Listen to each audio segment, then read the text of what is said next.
जिस परवेज मुशर्रफ को आपने आसानी से गद्दार डिक्लेयर कर दिया, उसके दौरे हुकूमत में आलमी मयार की 19 यूनिवर्सिटियां कायम की गई थी। तो फॉरेन रिजर्व की बात करूं तो $700 मिलियन से बढ़कर $17 बिलियन तक पहुंच गए थे। कराची स्टॉक मार्केट 700 पॉइंट से बढ़कर 15,000 पॉइंट्स तक जा पहुंची थी।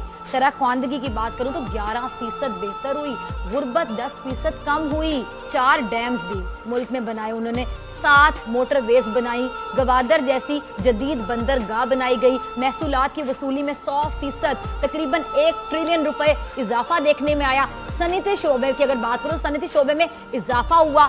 चीन और भारत के बाद पाकिस्तानी मईशत तेजी से बढ़ने वाली तीसरी मईशत बन गई थी। Institute of space and technology का क्याम अमल में लाया गया, वर्चुअल यूनिवर्सिटी का क्याम, 4 सदा यूनिवर्सिटी का क्याम, यूनिवर्सिटी ऑफ गुजरात का क्याम, मालाकांड यूनिवर्सिटी का क्याम, कपड़े की बरामदात $11 बिलियन, गैर मुल्की सरमायाकारी $8 रही।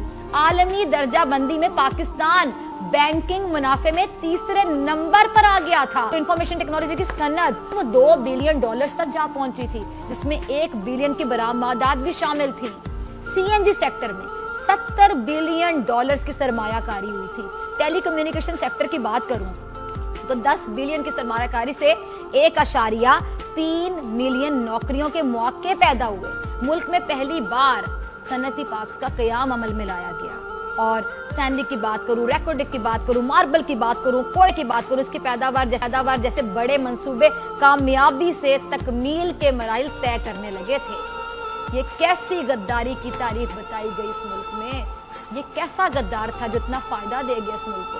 ये कैसी तारीफ बताई गई गद्दारी की जिस पर मुझ समेत यकीन जाने हर आदमी हैरान है और परेशान है, पशेमान।